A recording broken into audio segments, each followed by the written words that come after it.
Great to hear some conversations already. My name is Cabutti. I'm from the Environmental Funders Network, and more on that shortly.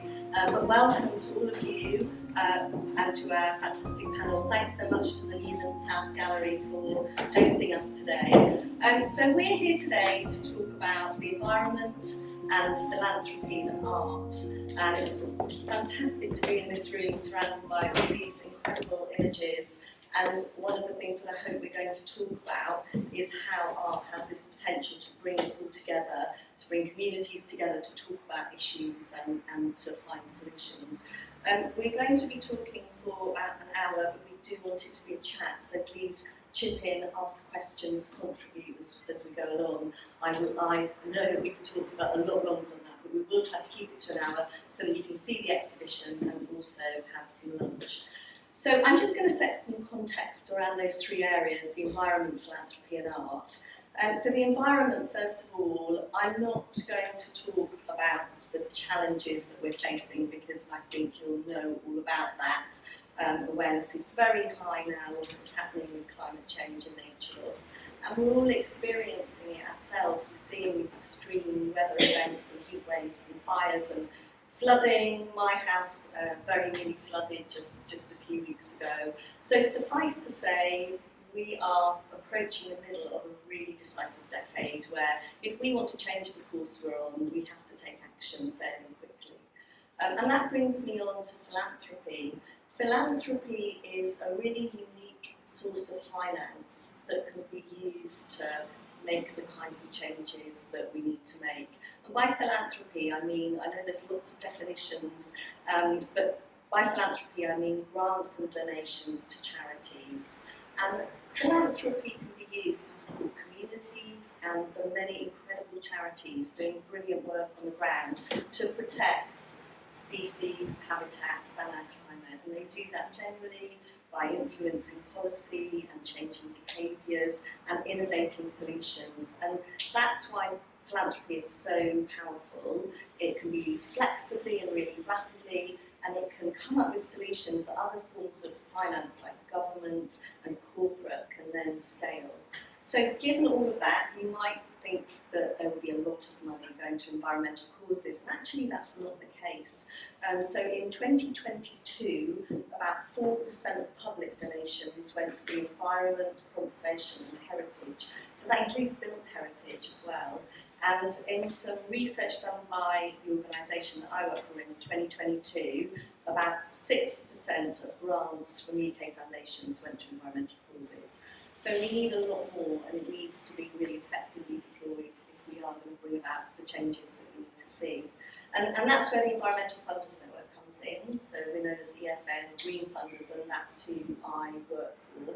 We're the UK's network for any funder with an interest in environmental causes. So that's higher level individual donors, grant-making trusts and foundations, and family offices. And we've got two aims: to grow environmental philanthropy and to make that funding as effective as it possibly can be. And we do that by bringing funders together to learn from each other and from experts through events and meetings, things like this. We organise field visits, an annual conference, and we do research and publications as well, and we've got a whole programme of work to support the environmental sector itself. So now on to art. I think the environmental sector, and I guess I'm speaking from that perspective, recognises that the way we've been trying to engage people with the climate and nature crisis has not really been working. It's all been about science and facts and figures. A lot of it has been pretty terrifying, and in a lot of cases it means that people turn the other way. They just shy away from the problems, and I can completely understand that. And I think there's this it's very well known that art, there's so many examples of this through history. It has the power to engage us, engage our hearts and minds in a really powerful way and make us feel connected to something and make us value it and love it. I mean, just looking at some of these images, it makes me feel really emotional, and that's what's so powerful about art. So the Environmental Funders Network has actually been running a programme called Arts for Life over the last year, and it's to explore how funders can support this intersection, how how we can get more money going to the arts and culture and entertainment sectors so that they can develop work that engages people with the issues and tries to support them to take action. And what's really important is reimagine the future that we want to have. I think art's got a really powerful role there. So we're lucky today to have brilliant perspectives and experience from our panel, and we've sort of very generally, Nick, obviously an artist, a photographer, and has also set up an environmental charity called the Big Life Foundation. Sue Miller is the head of global networks from Stop Ecocide, the charity very much working on the ground to effect change. And then Bianca Pitt is mainly speaking from the perspective of a funder today, but is also a campaigner, an activist who set up some organisations. You're a nature-friendly farmer, and it's actually Bianca that's put this panel together today, so thank you, Bianca. Now, I did want to ask everyone to just say whatever they want to say. I really like hearing people's personal stories. I really like hearing why people are passionate about the environment and how you came to be working in this space. So if you'd like to introduce yourself, say anything. Nick, is there anything you'd like to say? I kind of just want to hand over to the audience to ask questions, but I guess I will say that I became a photographer because of my obsession with the destruction of the natural world. And that is what motivates me. It began with my obsession with the destruction of the animal world, and over the course of the years, it's because of climate change, it has come to more and more include human beings. And so that's the, I don't know how, has everybody here seen the exhibition? Or still not that time? Hands up who hasn't seen the exhibition yet. I've seen half of it. Okay. Okay. You'll see when you go around, there's a third chapter underwater of people in Fiji who are representatives of those who, it's kind of pre-apocalyptic, those who will in time, due to sea level rise, lose their homes. But kind of getting back to what you were saying, it's very hard to know how much it's affecting change. Well, people will ask me, so do you think your photographs are changing anything? And I have absolutely no idea. I cannot possibly answer that. And I sometimes think that something like photojournalism is actually having more impact than this kind of rather niche of art, where photojournalism can reach out to more people. But my calling, my obsession, my chosen work is of a more artistic nature, even though, of course, there are extraordinary works of art. The photojournalist more documentative in nature. But this is what I do. I think that ultimately all of us are just trying to, in our own way, contribute to an increasing dialogue, enlightenment, awareness that is incremental. Each of us does our own thing, that is bit by bit, just like a cog in the incremental wheel of change. And just that this kind of bit, okay, I'm going to, 2 words, Greta Thunberg. If one young girl with 0 influence can start on a street in Stockholm with a placard and within a very short space of time have inspired millions of kids all around the world, then everybody can do something. Everybody. And it doesn't matter, it can just be stop buying non-organic food. Every time you're buying non-organic food, the pesticide is contributing to an insect apocalypse. Not using one-use plastic. Every little thing that you do, it accumulates to billions of actions, that becomes significant. And so, even if I feel like, well, is my work making any difference? I really have no clue. The point is, we're all doing our little thing, and like Sue with Stop Ecocide, I mean, ecocide is, I'll let you talk about that, Siobhan. So, yeah. Yeah, no, that's great, and that introduces Sue perfectly to talk about Stop Ecocide. Yeah, I mean, I suppose, sort of picking up on what you said, is that we all sort of find our way of contributing, because we've all got different talents and different skills and different things we can bring to the party. And just to sort of talk about myself for a bit, which I won't do for very long, is my background was originally as a language student, and I became a lawyer for several years, and I was an marketing director at some law firms for a while. But all the time sort of sensing that actually I wasn't using what I had in the best way, and I felt sort of maybe I was on the dark side of working. And then I sort of left, and I set up the company was around for several years, and I felt more sort of in tune with what I was comfortable with. But then, while I was doing it, I discovered Stop Ecocide International.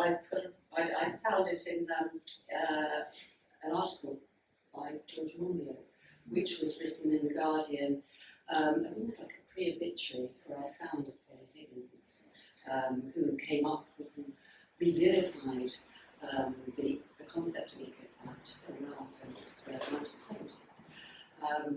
And she was a very successful London barrister who, at the end of a particular case that she described, looked around and thought, actually, what the world really needs is a good lawyer, and maybe my talents need to be thought. Again, it's finding the best way to use your talents. So she gave up her practice, spent maybe a decade researching the best way to protect the earth, and discovered sort of that ecocide had been a concept. It was going to be one of the laws within the jurisdiction of the International Criminal Court, which was actually set up in 2002, it started setting. It got dropped in a closed doors meeting around sort of 1996 for reasons which remain unclear. Anyway, she picked this up and then devoted the rest of her life to trying to make this happen. And she made some extraordinary connections and inspired a huge amount of people, to the extent that when she died, and she started working with Jojo Mehta, who's our current chief exec, to the extent that when she died and Jojo had to pick up the mantle, there were so many people that said, let us help. And I was one of the ones that read the article and went, okay, so I left my kitchen and said, what can I do to help? And I was one of dozens that went to do that.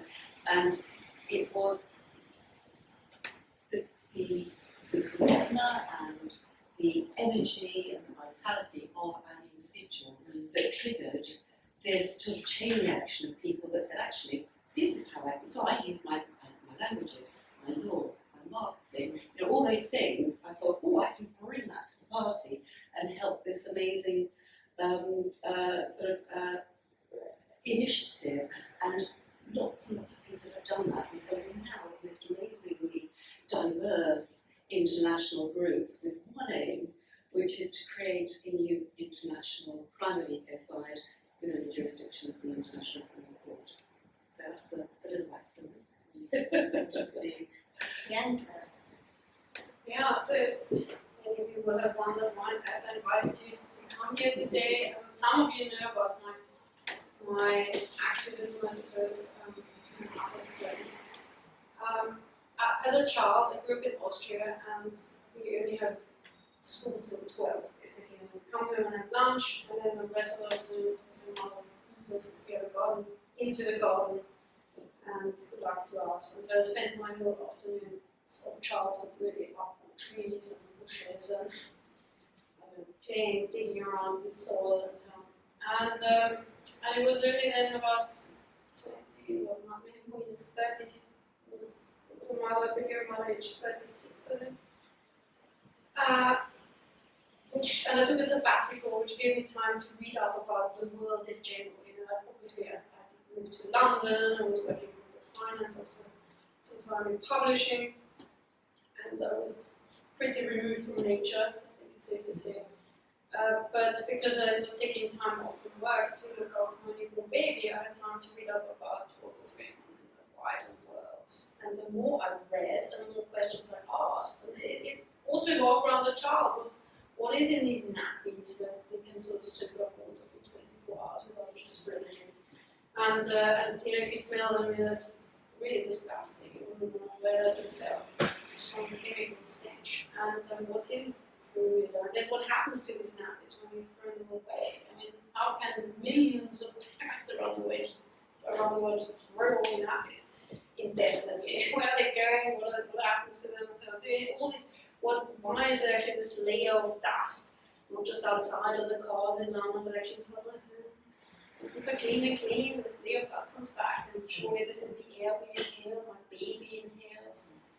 I asked all these questions, and the more I searched and asked, the more I found that, oh my God, we are in a really bad space now. You know, in my lifetime, a little lifetime, and I'm not another 1,000 years old, I have seen the world change dramatically. So the wildflower meadows that I used to grow up in Austria vanished.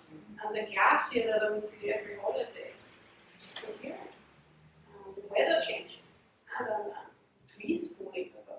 You know, now when I walk through the forest here, it looks like a war zone. Literally a war zone. And I thought, oh my God, I've just given birth to this baby. The future is looking really awful for this baby. Oh my God, what am I supposed to do? How am I going to change things? Just turning off the lights, because clearly the recycling is not going to shut it anymore. And also, not only that, I was firmly grounded at home. Okay, I just had a baby, I'm on a sabbatical. I don't see myself as an eco-activist anytime soon. Don't have a beard. And much as I've always admired these rainbow warrior people, I have always wanted to honestly be on one of these issues. There was nothing that skipping water. It just wasn't going to happen. It wasn't for me. And a friend of mine then asked me, she contacted me and said, hey Bianca, and I started speaking to everyone about this. Yeah, I'm crazy. I don't know what's going on. I've been doing more about this. I mean, do you panic? I'm panicked. I have these nightmares of avalanches and clouds and so on. And they're haunting me, and I'm so worried about the future of my baby. And the more I spoke to people, the more I got sort of invited to join this and that, advisory board, support this charity and so on. And from that, you know, came a whole new sort of life, really. You know, making loads of new friends in various organizations, learning about the intersection between people and the planet, because I think we never thought of the planet as planet and people. We always thought of nature is one thing over there, and there's cuddly animals and less cuddly animals, and doesn't really happen to us, and then there's us, you know, sort of super race somehow, and we're kind of well buffered away in us with all this stuff.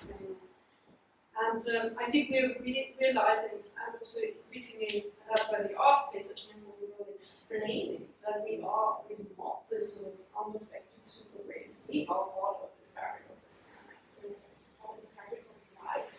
The fabric of life is something incredibly precious and beautiful that we've forgotten about.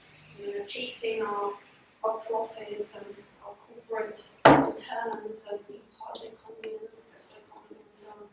We've forgotten about some other elements that are actually critical, not just for our well-being and happiness, for life, we see survival. And yeah, I really wanted to sort of encourage others to become activists in their own way, as a writer said, we all just play our own little role with these cogs. And I became a funder, I became an advisor, I became an influencer. I mean, I'm terribly lost the scenario with that, and I find sometimes extremely ridiculous to laugh. I should be an influencer, and I don't know why. anyone from an influencer. That is the key learning, anybody. And in fact, the more normal and ordinary you think you are, the better you will be as an influencer because other people tend to also just do it. And of course, each of us aren't. We are all unique, we're all special, we all have an incredibly unique way of thinking and looking at things and perceiving things. And Stop Ecocide is an interesting and I think extremely important campaign. So I spent 10 years looking at who was doing what globally, what was the state of our ecosystem. We're talking about the collapse. So when I started, we were talking about environmental crisis, and then we moved into environmental emergency territory, and now I always say, I see witnessing a collapse. Yeah? That we see the weather changing so dramatically, and we have the 10 hottest years consecutively on record. It is on a planetary scale, or Castle used to, when we talk about planetary things happening at the glacial pace, that meant it's very slow, the ability to witness, really, but now we see it all happening. Oh my god, and that is a collapse. That is called a collapse. And we're not calling it a collapse already, it is a collapse. And a lot of people will think that is horrendous. I want to spend time less appealing.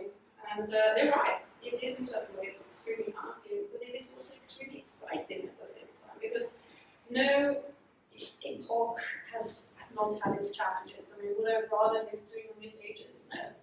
Or during World Wars? No, thank you. Really not. We are here today. We only have a little span of life. And we can do extremely exciting things addressing these challenges. And that's one of the things I keep saying. Is it's better to be angry and active than angry and passive. Yeah. Because doing something will energize you and galvanize you and give you focus and not leave you sort of reeling with a sense of uselessness and despair and hopelessness and bitterness. Just to do something even quite simple, it galvanizes you. And the idea of just sort of giving up, it's unthinkable. Yeah, exactly.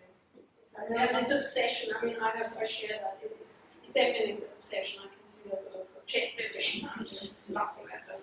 I get both energy drawn away from me, sometimes. But I went from my state in the morning and so on, and now I'm just activated. I feel incredibly alive and excited. And that's, for example, Jane Goodall is a perfect example. She's now almost 90. And this extraordinary woman still spends 300 days of a year out of 365 traveling. And I really believe that if she stopped, she would die 2 weeks later. Yeah. It's just, she still has that hunger to just, I've got to keep trying to affect change. Yeah. Yeah, she is. And that's what I was going to say, that there are so many wonderful people and brilliant organisations just doing fantastic work, and we see a lot of that, don't we, Bianca, through Environmental Funders Network, the successes and what has been achieved. But if I could pick up on something that Bianca was saying, which was about us sort of feeling remote from nature, and I want to come back to the day may break, because I think what these images do is they bring humans and nature together so powerfully, with animals and humans mirroring and the way they're looking. So could you just tell us a bit more about the series, how you shot these incredible images, where your inspiration came from? So for me, I see animals and humans as the same. They are sentient creatures equally worthy of life. And so when I take these photographs, which is not done in Photoshop, just so I'm looking for a sense of, in this particular work, a shared sense of loss. And so all the people in the photographs, in chapters 1 and 2, this is chapter 2 shot in Bolivia in here, all the people are people who've been impacted by climate change. Everybody is cast from around the country, in Kenya, in Zimbabwe, in Bolivia, just now in Jordan, for their stories of climate change. So even if somebody has the most amazing face, if they look like Samuel Beckett, but they don't have a story, I can't use it. So, and I kind of, so what happens is that we photograph in sanctuaries where there are animals that are there because of environmental destruction, degradation, biodiversity loss, hunting, poaching, etc. And then the cast, who are found from around the country, come to the sanctuary. So, for example, these photos here, this is one sanctuary in Bolivia called San Verde. They run on a budget of just $300,000 a year, and every single animal, bear, parrot, monkey, spider monkey, every single animal that comes in, they bring it in, they find a home for it with volunteers. So that's where everything was shot. In Kenya and Zimbabwe and the other, those were 5 sanctuaries there. And then the people who are climate refugees, climate change refugees, or other people impacted by climate change come to these sanctuaries and conservancies, and then we photograph them together. And I'm just waiting for the moment where I feel like, yes, in this moment, you sense this shared sense of loss. But I wouldn't be taking these photographs if I felt there was no hope. Which gets back to everything we were saying. So, yes, there's an absolutely undeniable melancholy in this work, but for me, the title, The Day May Break. The day may break and the earth may shatter, or the day may break and the dawn still come. And so that's for us to decide. Humanity's choice, our choice.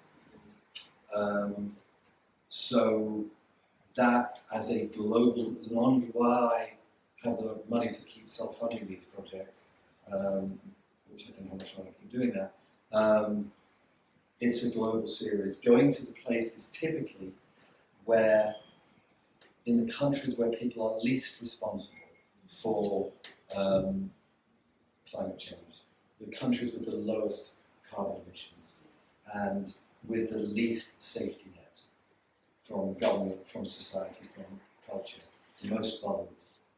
So, yeah, that's kind of what this series is about. And chapter 3 was shot entirely underwater, off the Fijian islands and again people affected by climate change. And this is the first time that all 3 chapters have been shown anywhere together around the world. Yeah, and it's because Synchronize is pretty new, it's only been out a few months. But yeah, this is, I hope everybody who hasn't seen it does go around, because it is how the work should be seen, not on computers, in print form, in the size that is the right size I want the work to be seen. And then it's kind of, hopefully, this kind of cumulative sense of, it's global. And you try and look at what is happening to the planet through other societies, other cultures' eyes. So can we talk a little bit more, please chip in and contribute about the role of art in connecting people with these issues? And you were questioning whether your art is making a difference. But, to me it makes sense that if you are connecting with somebody very deeply with an issue, and it's going to trigger them caring for it, then they're more likely to take action. But what does everybody think about that? I know you run an arts network as part of Stop Ecocide, don't you? Before I come on to that, actually, I just want to speak about your art.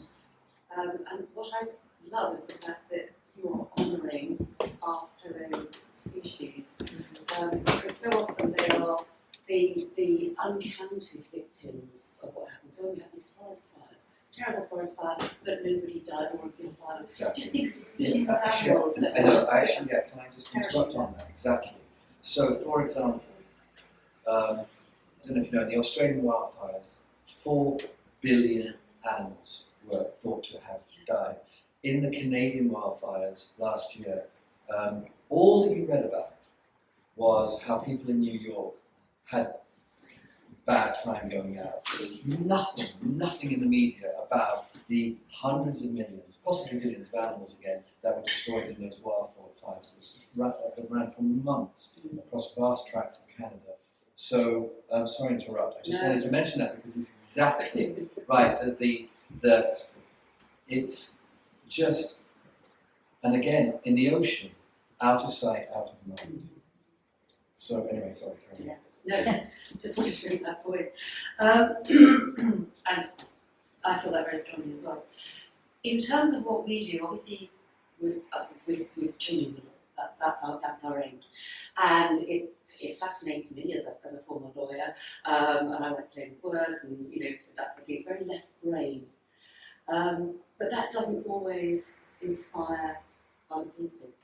And people get the sense of what we're doing, they think it's really interesting and important and so on, but they can't find a way to connect with it because it's not their register. Because some people are more visual, some people need to be more, I don't say the law is very creative, but it's not for everybody. So we work with lots and lots of different networks and communities, and we take the Ecocide message into those communities in ways that will resonate. So we've got business one, we've got faiths, we've got youth, we've got oceans, we've got farming and land and so on, where we will speak within those communities. But the one that sort of is particularly of interest for today is the arts. We're about to change the name to arts and culture because excuse me, it enables those who think more right brain to be able to connect and to express themselves and to speak about Ecocide in the way that they feel able to. So it started off with sort of saying, oh, if you're an artist and you want to be on our website, then get in contact. So we've got graphic artists, and we found that we've got musicians, we've got sort of writers and lots of people coming forward. So we're about to change the name to arts and culture, and to sort of start to bring in sort of a wider sort of group of people. But in terms of sort of projects that we've got ongoing, we have choirs for Ecocide. That's a project, a joint project between colleagues in Sweden and Finland, and they commissioned a set of 12 songs related to Ecocide, and they are now available to download from the website to perform as a choir. Now, the beauty of that is that you have to sign up and say, we will perform to take the songs down. And the beauty of that is that they teamed up with the European Choral Association, it's called, who has something like 37 million singers attached to it. Now, that's reaching not only potentially 37 million singers, but their families and friends as well who are going to come and watch them. So it's an incredible force for reaching people in a way that isn't preachy, and in a way that is creative and engages and sort of through the heart rather than through the brain necessarily. Yeah, and that not preachy, again, Yeah. I think is important. Just showing the beauty and the joy in things. So, Bianca, I know you've got a really strong interest in the arts as well as the environment. I think extremely exciting actually. I think human beings are not stupid. I think we all feel something's not quite right. I mean, we know there are huge amounts of ego anxiety out there now. Children in particular, young people, who are much more instinctive feel it. We have a huge mental health crisis, and I'm sure that will impact the health crisis. Yes, okay, you see people gluing themselves to houses and infrastructure, and sometimes it's easy to say, oh, those are the ones caring about the environment. And I'm not going to speak to anyone about my own anxiety about this. And I think, and sometimes we're compared to frogs who are in water, that is busy getting water. Or someone the other day said, no, we're a bunch of dogs sitting in the car on a very hot day, and the car is stopped and the windows are closed and no one's coming to rescue us. Okay.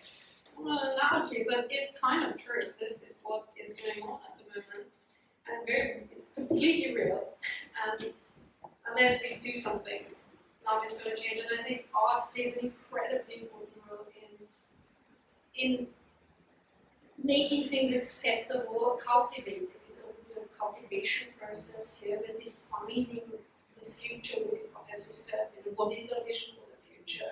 What do we feel is acceptable and what do we feel is not acceptable right now, given the challenges we face? And the art sector obviously plays the most important role in helping on defining that culture. And law also, I found working with, for example, Counter Earth, which is a non-profit environmental law firm, extremely interesting. And I also have a background in law. Law is actually a process in which we define what we are willing to be bound by as a society. What do we find acceptable and what do we find not acceptable? So now we all agree that homicide is unacceptable, and we also agree that genocide is unacceptable, and we made it a crime. So if you go and slaughter someone, or you go and slaughter a group of people, you are going to have to be responsible for that, and you're going to stand in court for it. And this is why ecocide is so important, because we also think that we can all agree. I think if we sort of cast a vote, do we think it's unacceptable to trash the environment, to pollute it, without any consequences? I think it's part of the for us to say it's actually unacceptable, isn't it? But we just have to make it a law. Imagine we have that law in place. Oh my goodness, everything would change. If I was in the CEO of a company, I would say, for our shareholders, we simply cannot continue polluting this river because otherwise we'll have a court case which we will probably lose, and we will have to pay billions in damages. And this is how everything would shift. It's if you compare this to a frame, it would completely shift everything. And we help all of us, the corporate sector, the societies, the communities, to simply steer things the right way. It doesn't mean that there won't be homicide. We see genocide happen right now around the world, sadly, in various places. And ecocide will also continue. But at least we have agreed it's unacceptable. We want to do better as a society, as a civilization. And it's in our interest, it's our retirement, our future. I'm 50 years old now. In 20 years I'll be 70. And oh my goodness, the world will be a very different place. Now I want it to be a better place, not a worse place. And I'm sure everyone again here agrees. Yes, I also want to do better. So I think that cultivation is key. Yeah. And cultivation is fun. It's a great thing to do. It's a beautiful thing to do as well. And it can be used, so art, we've talked about how it can be used to reach and engage people, but it can also be used to show the solutions that are out there in a really sort of positive, joyful way. I went to the launch of an exhibition called We Feed the UK, and it was 10 stories of regenerative farmers or groups working with the land in a really regenerative way to grow food. And it was a photographic exhibition and poems, and I wouldn't have ever regarded myself as somebody who was interested in poetry, and the poems were phenomenal, but they were all about the positive solutions that these people were doing already, and it was just such a joyful event. It was fantastic, so I think that's the important one as well. So given that we've sort of talked about the importance of art and the work of all of these incredible organisations, we've really talked about Big Life Foundation, but there's still so little funding going to all of these causes and to this intersection of art and the environment. You've mentioned that you self-fund a lot of this work, so why isn't there more money going into these areas, and what do we need to do to get more of it? Anyone want to start with that? Sorry. Can I mention I'll have that? it. Yes, sorry, yes, please do. There used to be, I remember in the 90s, there was a government initiative in this country to have something called the Centre Art, which was, when you got put up, there would be a small percentage put to one side, in which the building developers would be sort of required to invest in art for the environment in which they were built. And certainly in the north, on the bottom, that is not called Centre Art anymore, but they certainly have does make me feel that that's still valuable. I'm not sure what happens with it. I think it sort of died to death. That's interesting. I've never heard of that. I've heard of similar schemes, if a housing development goes up, the total has to invest. And similarly, housing development in the past, Chelsea used to be a famous run-down area, and the artists went and populated it, and then the developers followed. And similarly, in the east end of London, the disused warehouses after the docks stopped being used were populated by artists until they were developed. And so the artists cleaned up rats, and the developers cleaned the artists out. But along behind the developers and the artists, obviously came the big White Cube Gallery and Flowers and all the other big galleries, which have made East London a real sort of cultural hub, which wasn't 40 years ago. So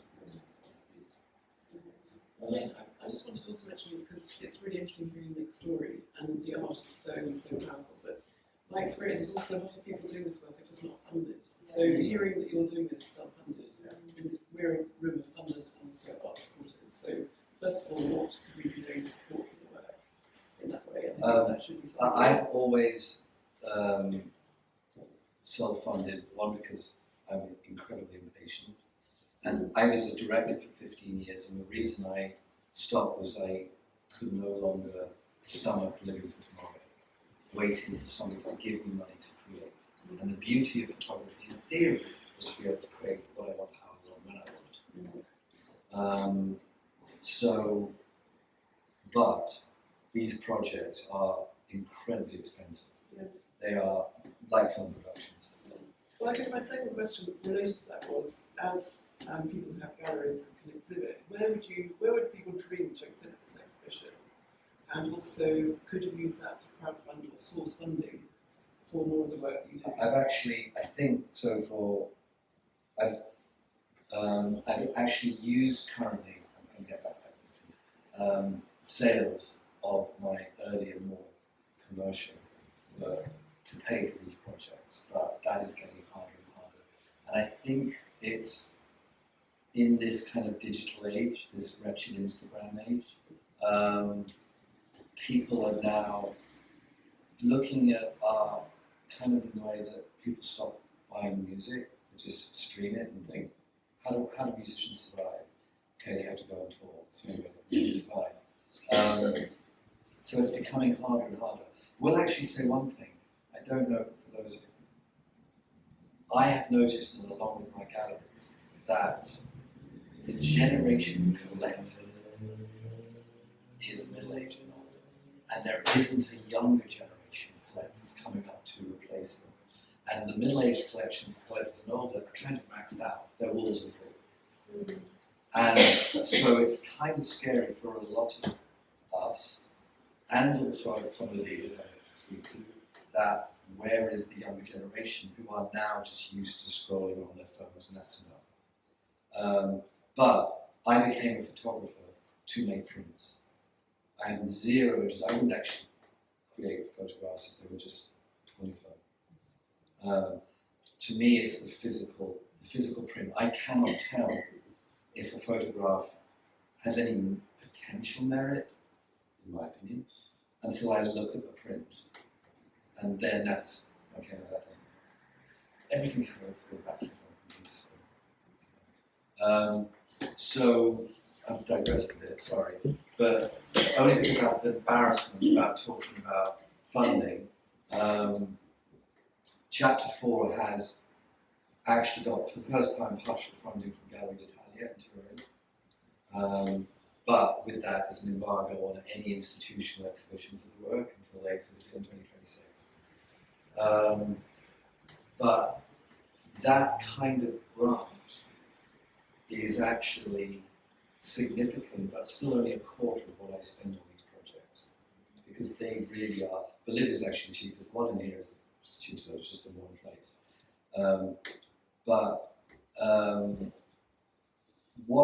To answer your question, finally,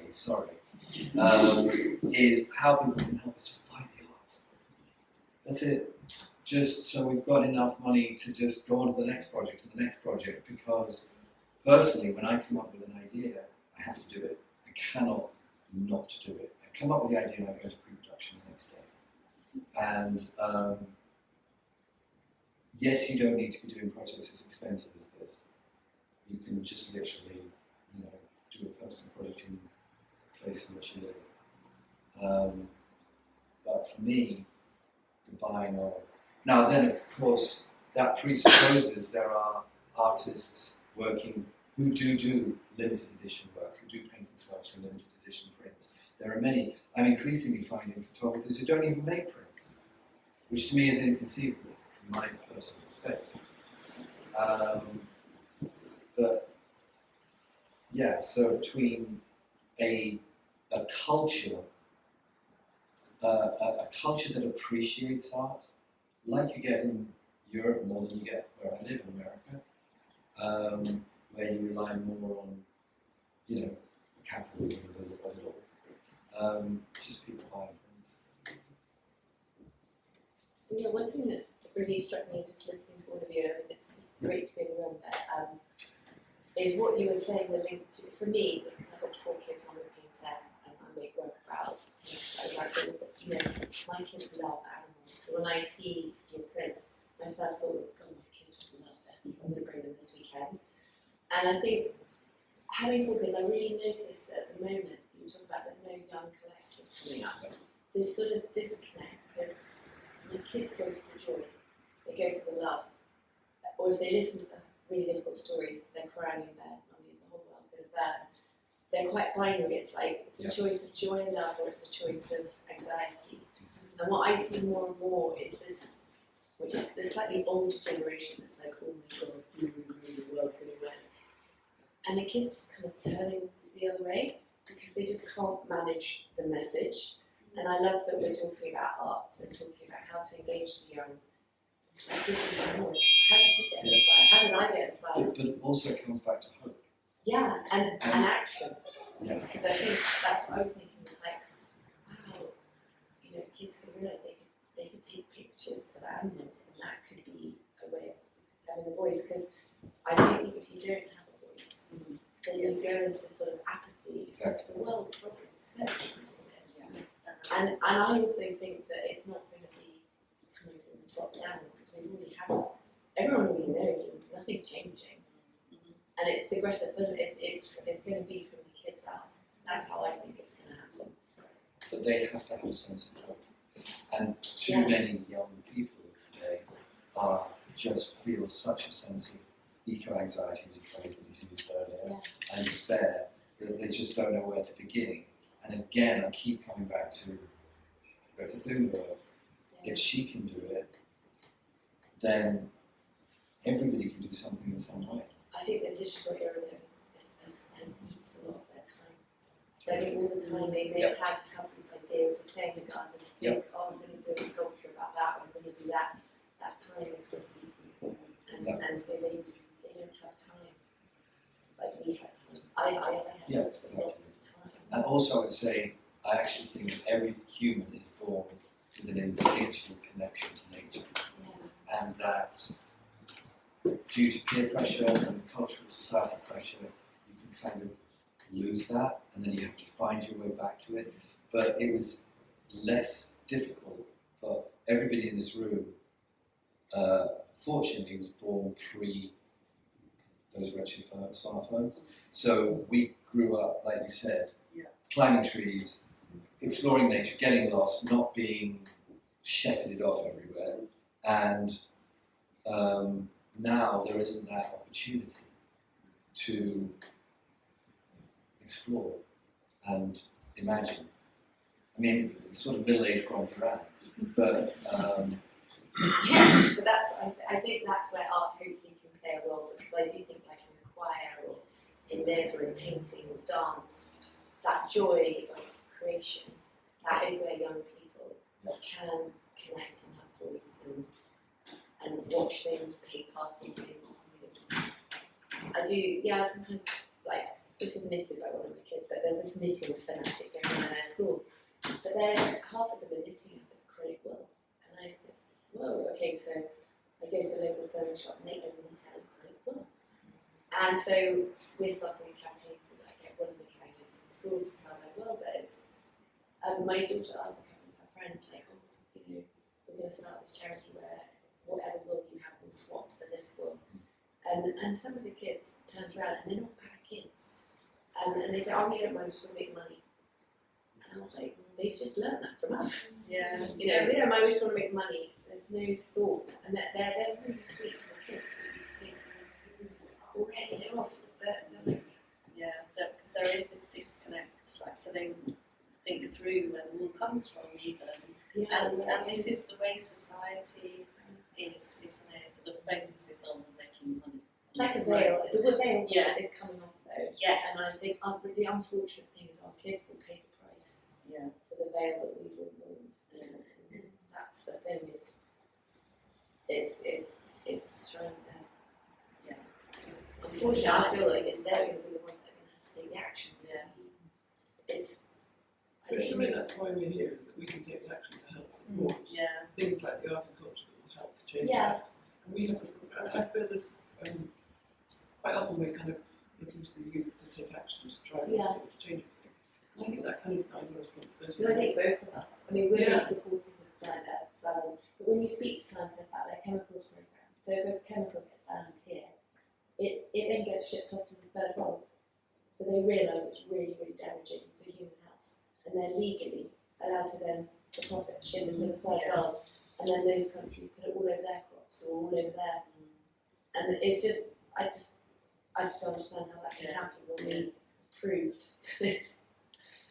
You know, so when you see those connections happen, you think, Yeah. okay, So that's why it's really important to support organisations Yeah. like Planet Earth who are taking action to Yeah. break that chain and make people aware. We've only got probably 5 to 10 minutes left.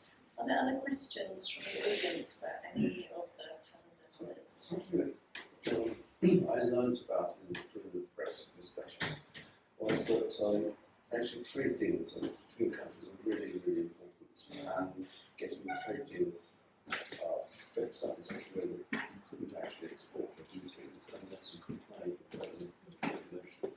Yeah. And that was one of the things that by separating ourselves from European trade regulations, we were actually not going to be able to trade in Europe. Basically, we were Yes. with that, so the black carpet, this fish stopped importing a particular variety of their cars to this country because we had separated from the European sort of regulations were going to change. And so it just strikes me that actually international regulations are really, really Yes. And you know, I left in my car, I've got some publications, but I'll go and get them. I've got a few copies of this publication called Environmental Philanthropy, Stories to Inspire. And it's a collection of grants that our members have made that have had a really big impact, and they're wonderful stories. One of them is about trade regulations, and the funder, the Goldsmith family, talked very openly about how actually that's a really dull bit of funding. It was so important and so important. So they do that kind of funding and then follow their passions as well, which is, you know, a lot about rewilding and beavers and things like that. But yeah, I'll get those at lunchtime and give you one of those. And so similarly, there are things like our politicians are leading part at the moment, all the way to some public school, but all have a reasonably good cultural upbringing and thought, and yet they're the ones that are responsible for cutting the funding to the arts, and that doesn't sort of doesn't stack up. Yeah. I don't understand it. Yeah, that's very true. I haven't thought in those terms. Yes. Shoot the politician. This lady. So I think art and Nick, your work, especially on St. Rise, has a massive role to play because what you said, you know, out of sight, out of mind, with St. Rise, people don't know what's happening in the oceans. It's not like the Amazon and what's happening there. And so just to see that, and I watched your video of making of it, the whole seafloor is just dead coral. And it's such a powerful story because it is affecting people. We have a workshop going on in Kenya at the moment, and we've got Fijians coming there and talking about the impact of this on their lives. That's exactly what you're portraying, which not many people get to see otherwise. So, but then there's hope there because there's a lot of work that we're doing through the funding that we're providing to organisations to actually grow back corals in the Fijian Islands, and looking at pollution mapping and trying to put policies and laws in place around that as well. So it's very powerful in terms of the story it tells, and to showcase to those that don't know what's happening under our ocean. Everything starts with awareness first, doesn't Exactly. it? Like you say. And then there is hope, and we can take action. In the next 10 to 15 years, we could change that trajectory. Yeah, absolutely. Thank you. Yes. I just would like to point out something. We're all sitting here in the West. We're talking about hope. We're talking about all these wonderful things. And the world is this is that, but we have to. We're wealthy. There's another part of the world, perhaps more in number, that don't have the luxury to look at art. Oh, wow. Maybe they'll recite poetry given down from the generation of great-great-grandparents. But that's, and usually they aspire, let's be like the West. Let's get a mobile phone. Let's so the world is different. Yeah. But do you think we should just not do anything, or because I would counter that. There are a lot of developing countries are making products that we are importing here and buying, and even in a very small way. There's an organisation we belong to, which imports some interesting birds, one thing which are like beads which are made by a small tribe, and it is a very small connection, but it is something that we need to then make it something in the buying, something in exchange. Well, I don't know a big scale, but that's great. Well, I'm just pointing out that there are a lot of people that don't have that hope, that are held back for a variety of reasons, including political constraints. Although a lot of our African countries are now sort of gaining a certain degree of pride, in fact, that they're beginning to try and recover some of their artifacts from us. yes, just Maybe two things to say. We've got Morgan Hidden here, for example, who runs the South Gallery. Cape has the largest Nigerian community outside Nigeria. So I think in the UK we're very, very lucky that we have these global ethnic majorities present as a minority, because that means they can inform us about what's going on worldwide, and we can also communicate to them things that we hope they will carry out further. And I'm very encouraged to see, that, for example, the Chinese Supreme Court got in touch with Canada a few years ago because it heard about these enforcement cases on the Clean Air Act that we've been fighting in the UK. And they said, listen, we've got a new environmental law, we'd love you to come and teach us about how to enforce it. And amazing, wow, went there, did a seminar, and they said, okay, that's really interesting. Would you come and train all of our Supreme Court judges? Well, that's something we've never done. So a training organization was like, yeah, absolutely okay, we'll do anything you say. And then they wanted us to train all the prosecutors. I mean, it was incredible. And then they said, okay, just a comment. It's a great environmental law, but there's 7 amendments you should make. That was a suggestion of the CEO.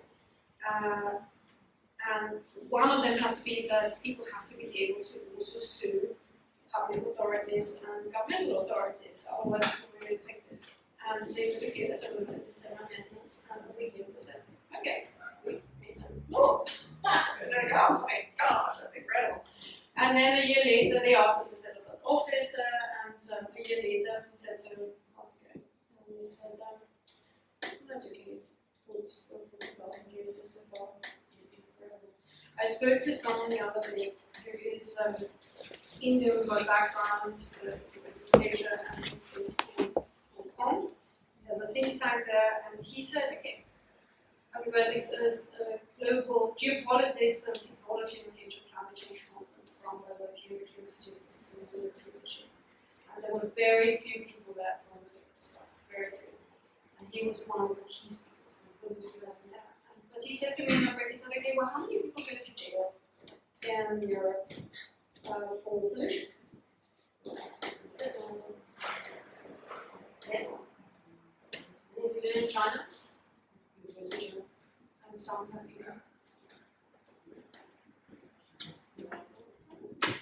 They do take things seriously. They do not want to pollute. And they're going to come after us if we go there and do it. And quite rightly so, because they've got to come after us. So we can't, no one can go and become this and think, oh, what idea, we can go pollute elsewhere. No, we can't.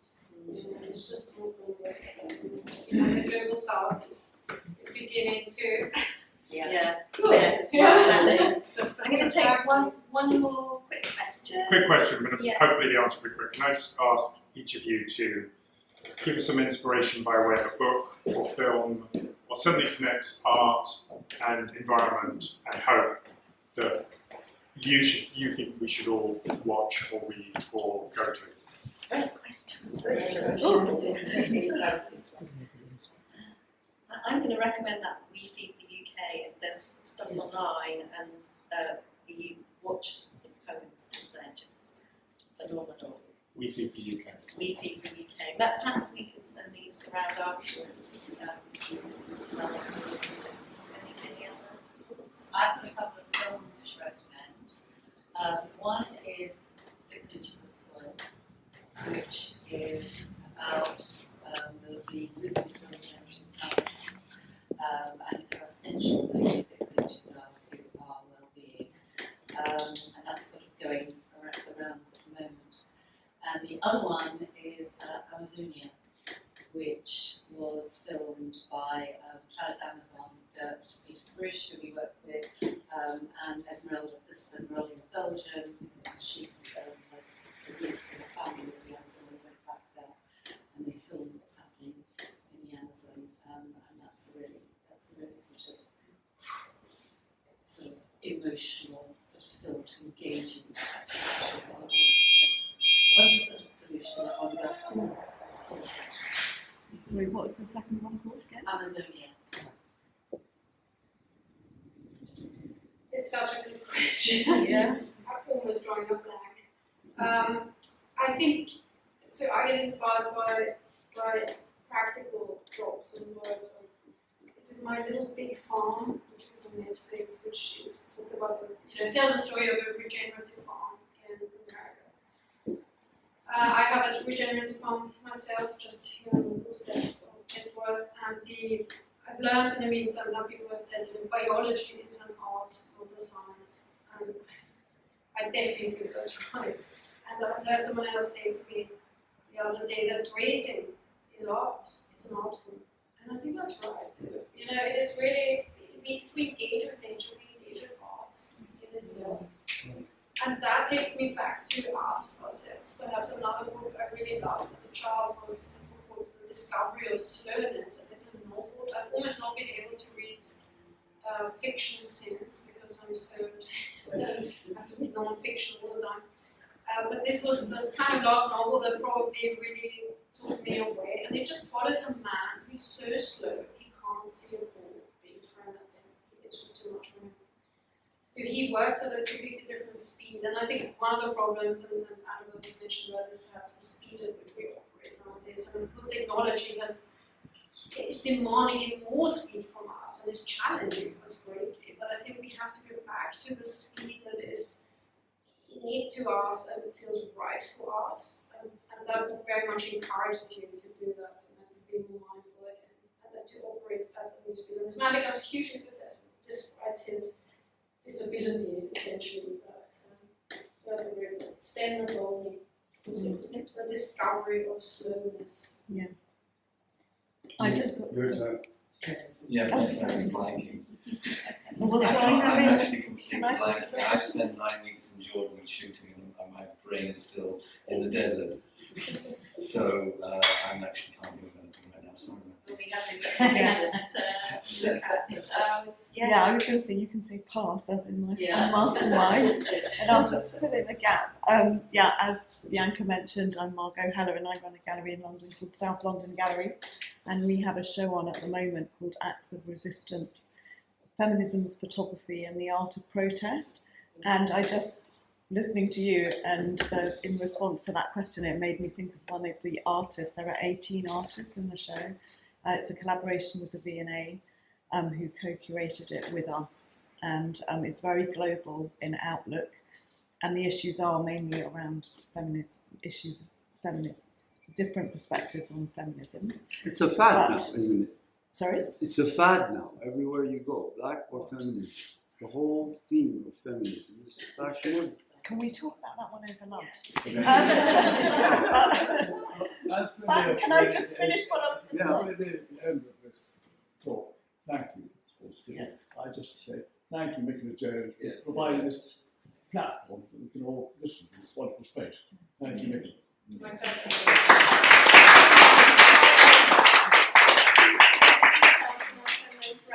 It was just an artist, a British Indian artist called Palomi Basu, who did a photography project which was about water poverty, and she created 2 photographic images in a collaboration with WaterAid, which raised £5 million.